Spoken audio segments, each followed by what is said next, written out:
দর্শক আসসালামু আলাইকুম। একটা গুরুত্বপূর্ণ খবর। কালবেলা একটা শিরোনাম করেছে, রিজার্ভ চুরির ৮০% অর্থ ফেরত আনা হয়েছে, এমন একটি মন্তব্য করেছেন বাংলাদেশ ব্যাংকের গভর্নর আহসান এইচ মনসুর। তবে তিনি শুধু এতটুকু একটু মন্তব্য করেছেন, কিন্তু এই রিজার্ভগুলো কারা চুরি করেছে, কে পাঠিয়েছে, তিনি কিন্তু কোনো কিছুই বলেননি। অনেকেই কিন্তু ধারণা করছে কোনো কিছু একটা মিথ্যাচার ঢাকার জন্য উনি এরকম একটা নতুন গুজব রটালেন। আমার নিজের ব্যক্তির কাছেও এটা গ্রহণযোগ্য মনে হচ্ছে না, কারণ এই টাকাগুলো কে পাচার করেছে কারো নাম প্রকাশ না করে উনি শুধু বললেন যে এই টাকা ৮০% ফেরত আনা হয়েছে।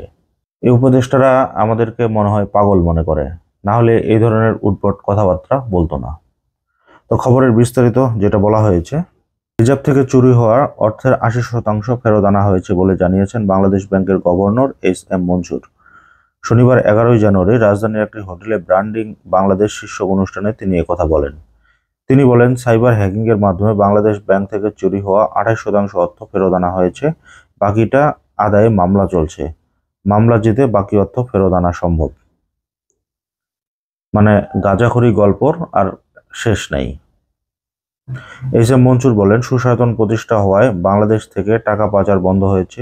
রাজনৈতিক অস্থিরতা সত্ত্বেও রেমিটেন্স প্রবাহ স্মরণকালের মধ্যে সর্বোচ্চ পর্যায়ে পৌঁছেছে।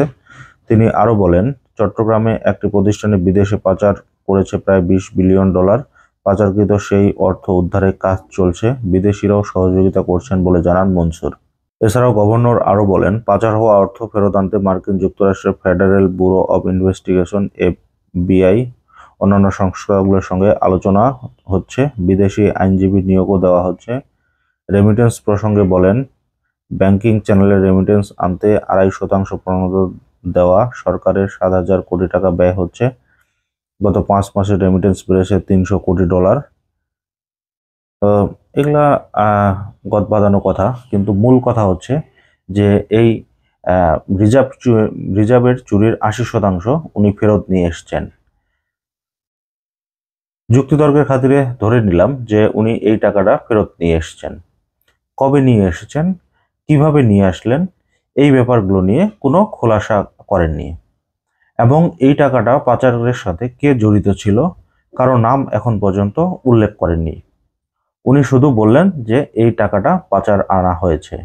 মানে শেখ হাসিনা সরকার যেভাবে কথা বলতো বিগত সময়, ঠিক উনি এই শেখ হাসিনা সরকারের সুরে সুর মিলিয়ে এই কথাটা বললেন।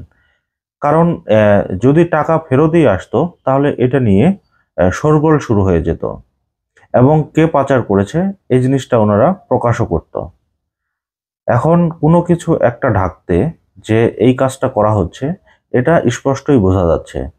তবে ওনারা কোন কাজ ঢাকতে এই কাজটা করছেন এটা কিন্তু ইতিমধ্যে স্পষ্টভাবেই বোঝা যাচ্ছে। কারণ এই টাকাগুলো যদি ফেরতে আনতে পারতো তাহলে তারা সব কিছুরই দাম বাড়াচ্ছে।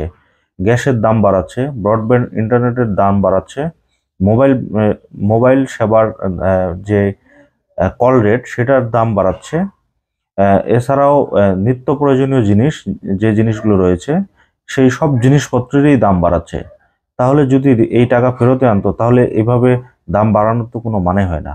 আর মূলত এই কাজটাকে ঢাকানোর জন্যই ওরা হচ্ছে এখন প্রচার করতেছে যে চুরির ৮০% টাকা আমরা ফেরত নিয়ে আসছি, আর ২০%-এর জন্য আইনি প্রক্রিয়া চলছে।